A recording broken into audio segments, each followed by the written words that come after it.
Hello class 5। तो कैसे हैं आप सब? आई होप सब अच्छे होंगे, पढ़ रहे होंगे। तो चलिए आपके बुक का चैप्टर 6 द टेम्परेट ग्रासलैंड्स पढ़ते हैं। तो टेम्परेट ग्रासलैंड मतलब एक तो आता है पहले टॉरिड जोन। टेम्परेट ग्रासलैंड पहले नाम क्यों रखा गया ये सुनते हैं, ठीक है। पहले इक्वेटर के पास का जो एरिया होता है वो है टॉरिड जोन। टॉरिड जोन के ऊपर क्या आता है? टेम्परेट जोन, ठीक है। टॉरिड जोन के ऊपर क्या आता है? Temperate zone. टेम्परेट जोन के ऊपर फ्रिजिड जोन, ठीक है। तो ये जो टेम्परेट जोन है वहां के जो ग्रासलैंड है, ग्रासलैंड मतलब घास के मैदान, उनको हम क्या बोलते हैं? दी टेम्परेट ग्रासलैंड, ठीक है। टेम्परेट जोन के ग्रासलैंड्स को क्या बोलते हैं? दी टेम्परेट ग्रासलैंड्स। तो इस चैप्टर में हम लोगों को पढ़ना क्या क्या है? वहां का टेम्परेट ग्रासलैंड का क्लाइमेट कैसा होगा, वहां का वेजिटेशन कैसा होगा, वहां की वाइल्ड लाइफ कैसी होगी, मतलब कौन कौन से जानवर होंगे, लाइफ इन द ग्रासलैंड मतलब वहां पे अगर लोग रहते होंगे तो कैसे रहते होंगे, उनका जीवन कैसे बीतता होगा, ठीक है। फर्स्ट टॉपिक क्या है? Climate. Our first topic is climate. वहां का मौसम कैसा है, वहां का क्लाइमेट कैसा है? Climate, a large part of earth surface land area is covered with grassland. Earth surface का लार्ज पार्ट किससे कवर्ड है? ग्रासलैंड से, मतलब घास के मैदानों से कवर है। Grasslands are plain where there are no trees, only grasses grow। Grassland क्या है?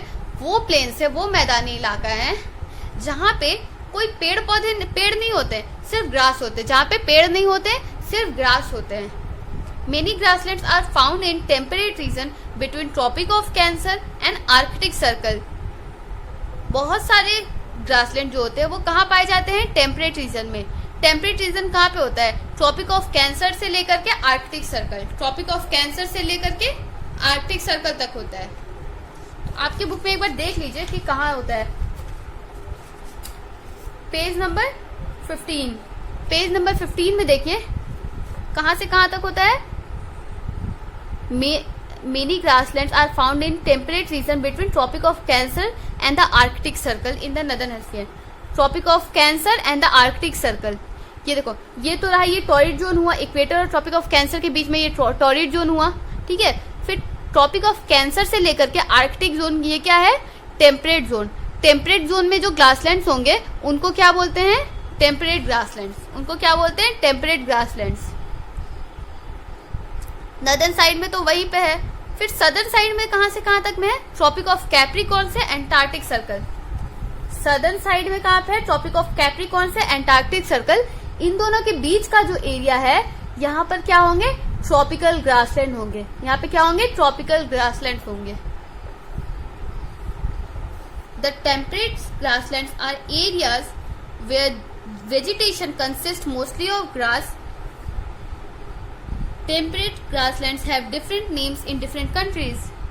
टेम्परेट ग्रासलैंड्स वो ऐसे वेजिटेशन है जहाँ पे मोस्टली क्या हो? सिर्फ ग्रास हो, सिर्फ ग्रासेस ही हो, उससे ज्यादा पेड़ पौधे ना हो। टेम्परेट ग्रासलैंड्स को अलग अलग देश में अलग अलग नाम से जाना जाता है। अलग अलग देश में अलग अलग नाम से जाना जाता है। जैसे एशिया में अलग अलग, ये तो सारे जितने कॉन्टिनेंट हैं ये सारे कॉन्टिनेंट्स में अलग अलग नाम से ग्रासलैंड को जाना जाता है। जैसे एशिया में क्या बोलते हैं इसको? स्टेप्स। एशिया में क्या बोलते हैं? स्टेप्स। यूरोप में क्या बोलते हैं? स्टेप्स। नॉर्थ अमेरिका में ग्रासलैंड को क्या बोलते हैं? प्रेरीज। क्या बोलते हैं? प्रेरीज। साउथ अमेरिका में प्रेरीज, सॉरी साउथ अमेरिका में पैम्पास। साउथ अमेरिका में क्या बोलते हैं? पैम्पास। साउथ अफ्रीका में क्या बोलते हैं? विल्ड्स। साउथ अफ्रीका में क्या बोलते हैं? विल्ड्स। ऑस्ट्रेलिया में बोलते हैं डाउन्स। और ऑस्ट्रेलिया में क्या बोलते हैं? डाउन्स। एक बार फिर से पढ़ लेते हैं। एशिया में स्टेप्स, यूरोप में स्टेप्स, नॉर्थ अमेरिका में प्रेरीज, साउथ अमेरिका में पैम्पस, साउथ अफ्रीका में विल्ड्स, ऑस्ट्रेलिया में डाउन्स। ऑस्ट्रेलिया में downs. The temperate zone receive slightly slanting rays of sun. The temperate zone में क्या होता है कि स्लैंटिंग रेज जाता है, वहां पे स्लैंटिंग रेज जाता है, इसीलिए वो जनरली कूलर होता है and then the torrid zone. So it is cooler and then the areas in the torrid zone. Temperate zone वहां पे स्लैंटिंग रेज जाता है, इसीलिए वो क्या होता है?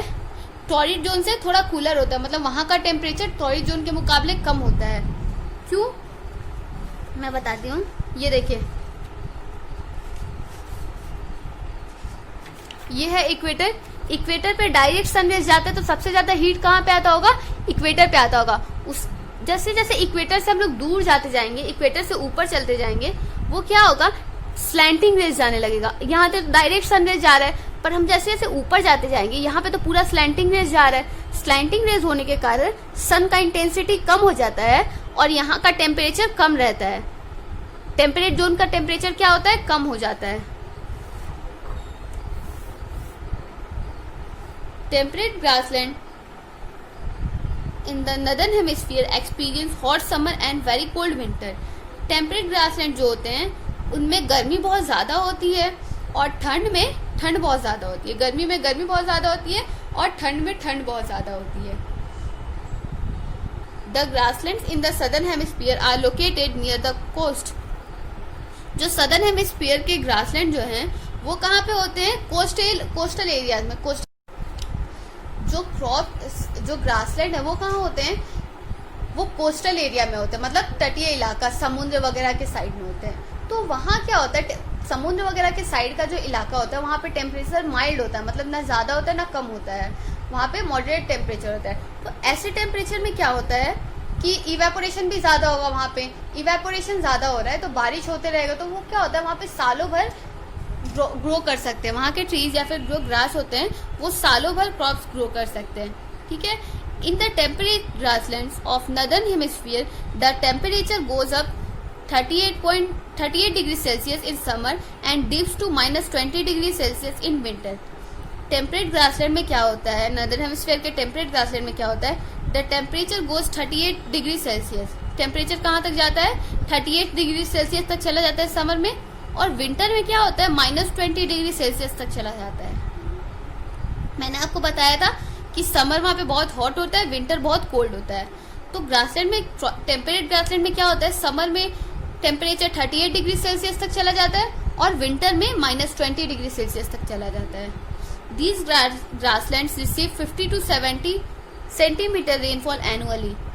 हर साल वहाँ पे कितनी बारिश होती है, 50 से 70 सेंटीमीटर तक।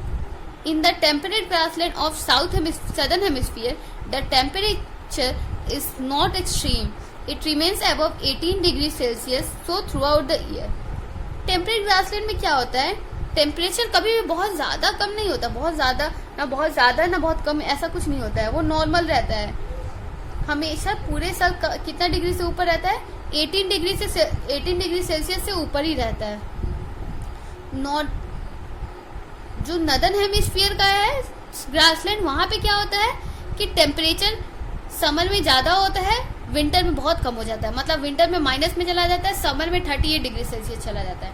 ये कहाँ का है, ये नदर्न हेमिस्फीयर का है। ये कहाँ का है, नदर्न हेमिस्फीयर का। पर सदर्न हेमिस्फीयर के ग्रासलैंड में क्या होता है, सदर्न हेमिस्फीयर के टेम्परेट ग्रासलैंड में क्या होता है कि टेम्परेचर बहुत कम नहीं होता ना ही बहुत ज़्यादा होता है, वो हमेशा 18 डिग्री सेल्सियस के ऊपर ही होता है, कभी भी एकदम कम नहीं होता है। ठीक है। सदर्न हेमिस्फीयर में क्या होता है, 18 डिग्री सेल्सियस के ऊपर ही टेम्परेचर होता है throughout the year. Do you know the word prairie was use by French trader who were one of the first European people to see such open grassland. Prairie क्या नाम कैसे पड़ा, prairie कैसे बोला गया, एक फ्रेंच ट्रेडर था जो फर्स्ट यूरोपियन इंसान था जिसने एक ओपन ग्रासलैंड देखा, वो उसको प्रेरी बोल दिया, तो इसीलिए उसको प्रेरी बोला जाता है। Our next topic is vegetation. Vegetation का मतलब क्या है, वेजिटेशन का मतलब वनस्पति, कहीं का पेड़ पौधा या फिर वहाँ का कैसा पेड़ पौधा कैसा क्या है, इसको हम लोग वेजिटेशन बोलते हैं। ऊपर आपके बुक में प्रेरीज और स्टेप्स का फोटो दिया हुआ है, ये है प्रेरीज, ये है steppes. Temperate grasslands can be divided into tall grass areas and short grass areas. Temperate grassland को कैसे डिवाइड कर सकते हैं, टॉल ग्रास एरियाज में, शॉर्ट ग्रास एरियाज में, मतलब जहाँ लंबे लंबे घास हैं और जहाँ छोटे छोटे ग्रास हैं। ठीक है। The prairies get more rainfall than the steppes and the grasses in the prairies are generally taller. Prairies में क्या होता है, वहां पे रेनफॉल ज्यादा होता है.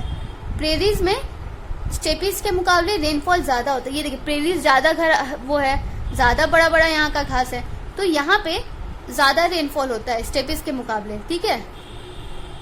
And the grasses in the prairies are generally taller. Prairies के जो घास होते हैं वो भी लंबे लंबे होते हैं. Due to lack of tall tree, wind blows strong and fast in the grassland in the absence of natural barrier. वहां पे ट्रीज तो होते नहीं है, वहां पे लंबे लंबे ट्रीज तो होते नहीं है, जो भी हैं ग्रासेस ही हैं. तो उसके वजह से क्या होता है, कोई नेचुरल बैरियर तो है नहीं, इसीलिए विंड वहां पे बहुत तेजी से बहता है, बहुत स्पीड में बहता है.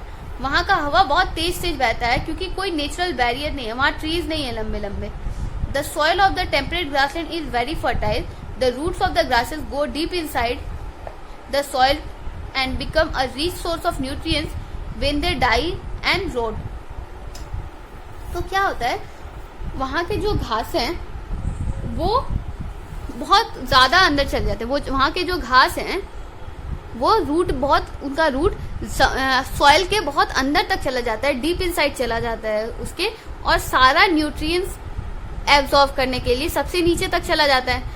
इससे क्या होता है कि वो जो ग्रासलैंड होता है वो बहुत ज़्यादा फर्टाइल होता है. जो ग्रासलैंड का सॉइल है वो बहुत ज़्यादा फर्टाइल होता है, और जो वहाँ पे ग्रासेस होते हैं, ग्रासेस के रूट्स एकदम सॉइल के अंदर अंदर तक चले जाते हैं न्यूट्रिएंट्स को एब्जॉर्ब करने के लिए. तो इसकी वजह से क्या होता है ना कि जब वो ग्रासेस मर जाते हैं, मतलब जब वो सड़ जाते हैं, खत्म हो जाते हैं, तो वो सड़कर भी एक तरह से मैन्योर का काम करते हैं. मतलब वहाँ पे और फर्टिलिटी उसका बढ़ाते हैं, उस ग्रासलैंड का फर्टिलिटी बढ़ा देते हैं. The ground is home to many small living creatures such as worms and insects which add to the richness of the soil. वो जो ग्राउंड होता है, ग्रासलैंड होता है, वहाँ पे बहुत सारे छोटे छोटे लिविंग क्रिएचर्स रहते हैं, जैसे वॉर्म हुआ, इंसेक्ट्स हुआ. ये सब क्या होते हैं ना, उसकी फर्टिलिटी को और ज़्यादा बढ़ाते हैं, उसको उसकी रिचनेस को और बढ़ा देते हैं. Because of the fertility of the soil, this region are largely use as agriculture land. ये इतने फर्टाइल होते हैं ना यहाँ के सॉइल, इसीलिए यहाँ पे एग्रीकल्चरल लैंड की तरह इन सबको यूज किया जाता है. During winters in the northern hemisphere, the grasses become dry and brown. ठंड के टाइम क्या होता है कि वहाँ का ठंड के टाइम नदर्न हेमिस्फीयर में जो ग्रासेस हैं वो सूख करके ब्राउन हो जाती हैं, वो सूख करके ब्राउन हो जाती हैं और मर जाती हैं. ठंड के टाइम नदर्न हेमिस्फीयर के ग्रास क्या होते हैं, ड्राई एंड ब्राउन और eventually die. However the roots remain alive in the soil. हाँ, ग्रास तो मर जाते हैं, हाँ वो जो घास है वो तो मर जाता है, पर उसका जो रूट होता है वो सॉइल के बहुत अंदर अंदर तक गया रहता है, तो वो अलाइव रहता है, वो जिंदा रहता है. When winter ends and the temperature rises, the grass come to the life again. Grasses come to life again. When the winter ends, grasses come to life again. मतलब ठंड में क्या होता है कि कोई भी चीज होता है, प्रकृति ऐसी चीज है जो अपने आप को ना नेचर के साथ वो खुद के अकॉर्डिंग वो अपने आप को एडजस्ट कर सकती है. तो ग्रासलैंड क्या है ना, वहाँ के जो ग्रासेस हैं वो ठंड के टाइम सूख करके ब्राउन होकर के मर जाते हैं, वो मर जाते हैं मतलब टूट जाते हैं. ठीक है, पर उसका जो रूट है वो तो डीप इनसाइड द सॉइल है, वो तो सॉइल के एकदम अंदर अंदर घुसा हुआ है, वो जिंदा रहेगा, बस वो जो ग्रास है वो मर जाएगा. फिर जब ठंड खत्म होगा तो क्या होगा, वो रूट में से वापस नया पेड़ निकलेगा, वो वापस नया नया घास निकलना शुरू हो जाएगा. On the other hand, the temperate grassland of the southern hemisphere do not get so cold in winter. Here the grasses remain green throughout the year. मैंने आपको बताया था यहाँ पे कि सदर्न हेमिस्फीयर में ज़्यादा ठंड नहीं पड़ती, इसीलिए जो वहाँ के ग्रासेस है वो पूरे साल तक हरे भरे रहते हैं, वो पूरे साल हरे भरे रहते हैं. इसके बारे में मैंने आपको पढ़ाया था कि नॉर्दर्न हेमिस्फीयर में गर्मी में बहुत ज़्यादा गर्मी पड़ती है, ठंड में बहुत ज़्यादा ठंड पड़ता है, पर सदर्न हेमिस्फीयर में हमेशा 18 डिग्री सेल्सियस के ऊपर ही रहता है टेम्परेचर. तो वही चीज़ उसका इम्पैक्ट यहाँ पे बताया गया है कि यहाँ पे एक्सट्रीम टेम्परेचर होने की वजह से ग्रास क्या होता है, ठंड में सूख के मर जाते हैं, पर उसका रूट अलाइव रहता है और वो वापस गर्मी में नया नया पौधा निकल आता है. ठीक है, फिर पर सदर्न हेमिस्फीयर का तो टेम्परेचर हमेशा कॉमन ही रहता है ना, 18 डिग्री सेल्सियस के ऊपर ही रहता है, तो इसीलिए through out the year grasses वहाँ पे ग्रीन होते हैं, हमेशा एवरग्रीन. वहाँ पे जो ग्रास होते हैं वो पूरे साल उगते हैं.